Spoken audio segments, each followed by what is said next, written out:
Bonjour à tous et bienvenue dans cette nouvelle vidéo. Aujourd'hui, nous allons parler brièvement de Python et nous allons voir comment est-ce que vous pouvez installer l'environnement de développement de Python sur vos machines. Je suis Yao Aristide, enseignant-chercheur et responsable de ce cours.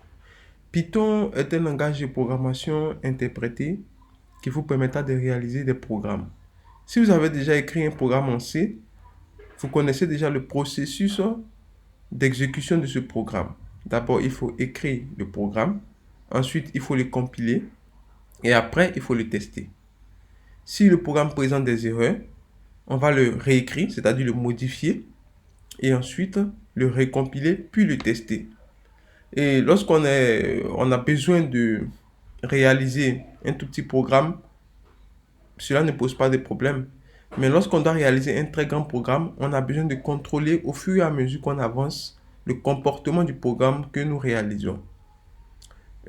Pour cela, il est plus intéressant d'utiliser un langage interprété plutôt qu'un langage compilé. Quoi qu'il en soit, avec les deux types de langages, on peut atteindre le même résultat. Voilà.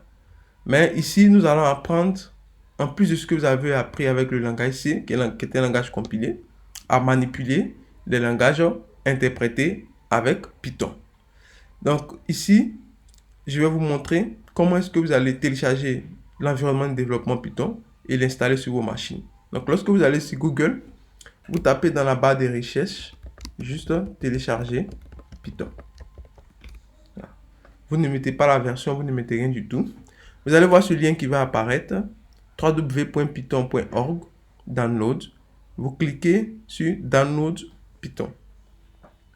Et donc là, ici, automatiquement, vous avez la dernière version de Python. Je vous conseille d'utiliser la dernière version parce qu'elle vient avec de nouvelles fonctionnalités et elle prend en compte les anciennes fonctionnalités qui existaient dans les versions antérieures. D'accord? Donc, ça nous permettra, au fur et à mesure qu'on réalise nos programmes, de pouvoir découvrir de nouvelles choses. Donc, lorsque vous cliquez sur télécharger Python, vous voyez automatiquement Python se télécharge ici. Ok? Moi, j'ai déjà installé Python sur ma machine et je suis sur un MacBook, mais le processus reste le même pour vous qui êtes sous Windows. Ok? Donc, lorsque vous allez installer Python, Python va venir avec certains outils qui vont nous permettre de réaliser du code. D'accord? Dans mon cas bien précis et dans votre cas, l'interpréteur interactif que Python nous offrira pour développer notre code s'appelle Idle. I-D-L-E. D'accord? Donc, sur mon Mac, pour lancer Idle, je viens dans le Spotlight et je fais juste Idle. Et voilà, j'ai Idle ici déjà présent. Comme je vous ai dit, j'ai déjà installé Python sur ma machine. Ok? Donc, Idle, c'est l'interpréteur interactif de Python qui va nous permettre de réaliser nos différents codes.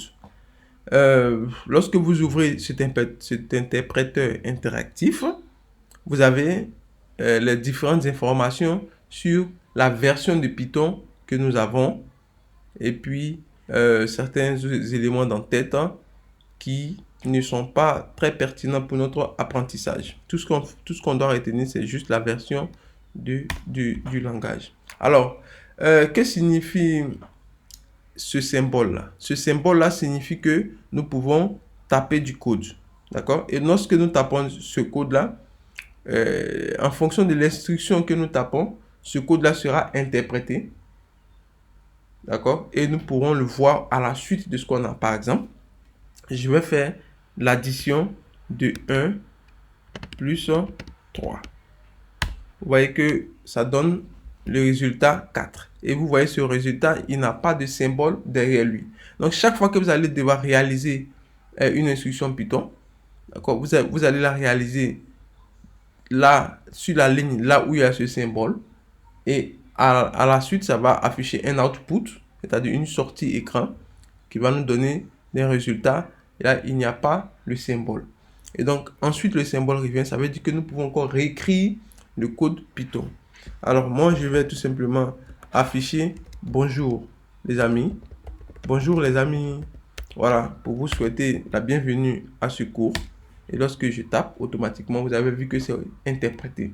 Donc, ça nous permettra de réaliser des programmes assez intéressants, mais surtout de les corriger au fur et à mesure que nous avançons dans le cours.